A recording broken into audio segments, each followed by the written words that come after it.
Jail की बात आती है, बंदियों की बात आती है, तो मैं बिल्कुल 100% उनसे, उपाध्याय जी से सहमत हूँ कि समाज में लोग मान के चलते हैं कि अच्छा वो तो उनको तो सजा मिलनी ही है, तो इस बारे में जो उनके राइट्स हैं तो कौन से राइट्स। तो वो जो सोच है वो कहीं ना कहीं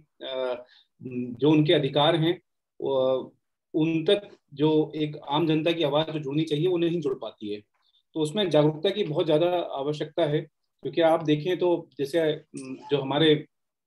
राष्ट्रपिता श्री महात्मा गांधी थे, उन्होंने जब खुद ये कहा था कि जेल जो है वो प्रताड़ना का केंद्र नहीं है या सजा का केंद्र नहीं है, बल्कि एक सुधार का केंद्र है जो कि हमें असामाजिकता से सामाजिकता की ओर ले जाता है। और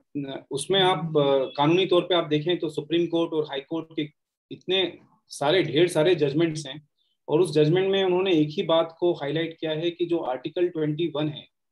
जो संविधान का हमारा आर्टिकल 21 है, जो कि हमें राइट टू लिव या राइट टू लाइफ देता है, जीवन जीने का अधिकार रखा हुआ है। तो उसका सिर्फ नियर फिजिकल एग्जिस्टेंस से मतलब नहीं है, बल्कि राइट टू लाइफ जो है वो right to life with dignity है, विद ह्यूमन डिग्निटी। और जेल में जब इस तरह के हम देखते हैं कि जब हमारे पास भी कई आरटीआई आती है और उसमें कैदी जो है खास तौर से मैं सिर्फ एक ही तबका नहीं है कि समाज में जागरूकता की कमी नहीं है, बल्कि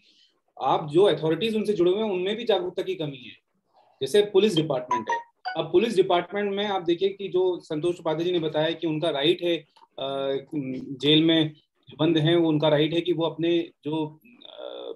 परिवार के लोग हैं उनसे संपर्क कर सके फोन के ऊपर। तो हमारे सामने एक आरटीआई आई थी, उन्होंने अपनी इंफॉर्मेशन ये मांगी थी कि उन्होंने एक एप्लीकेशन दी थी कि ये नंबर है हमारे दो और उनको वेरीफाई करके आप इसमें स्वीकृति प्रदान करें। तो थाने भेजा जाता है, उसकी प्रक्रिया ये होती है कि वो जो एप्लीकेशन है, जेल से एप्लीकेशन आती है, फिर वो थाने भेजी जाती है, थाने से उसमें एनओसी आती है, एनओसी के बाद फिर कैदियों को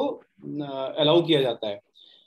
तो बहरहाल इस मामले में जब कुछ कार्रवाई नहीं हुई तो उसमें जो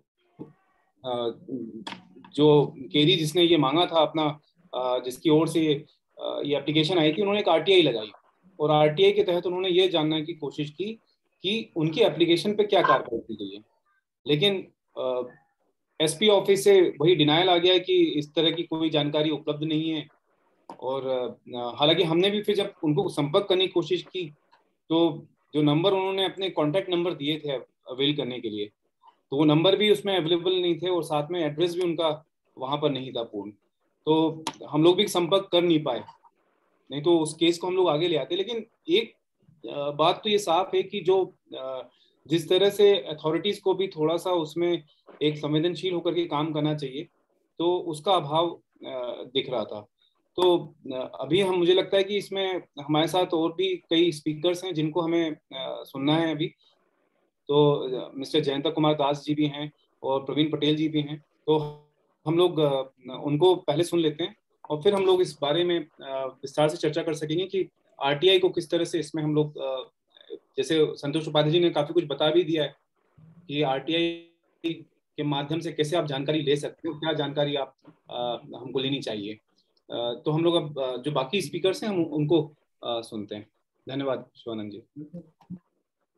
जी सर, बहुत बहुत धन्यवाद। माननीय श्री राहुल सिंह जी हमारे मध्य प्रदेश के वर्तमान राज्य सूचना आयुक्त, उन्होंने अपने अनुभव शेयर किए कि किस प्रकार से आरटीआई के आवेदन आते हैं और किस प्रकार से बंदियों के भी अपने राइट्स होते हैं और वो उनके पास वो अधिकार होते हैं कि वो सब जानकारी हासिल करें। आगे हम कार्यक्रम में पहले तो हम श्री शैलेश गांधी जी और आत्मदीप सर हमारे बीच में जुड़े हुए हैं, उनका स्वागत करते हैं सर। और हम सीधे चलते हैं, श्री जयंत दास जी हमारे बीच में जो इंडियन एयरफोर्स के वैरियर रहे हैं और आरटीआई के वैरियर भी हैं वो, तो अपने वो अनुभव शेयर करेंगे कि किस तरह से उन्होंने इस दिशा में काम किया, और सब हम उन्हीं की जुबानी उन्हीं से सुनते हैं। स्वागत है जयंत दास जी, बहुत बहुत आपका। मैं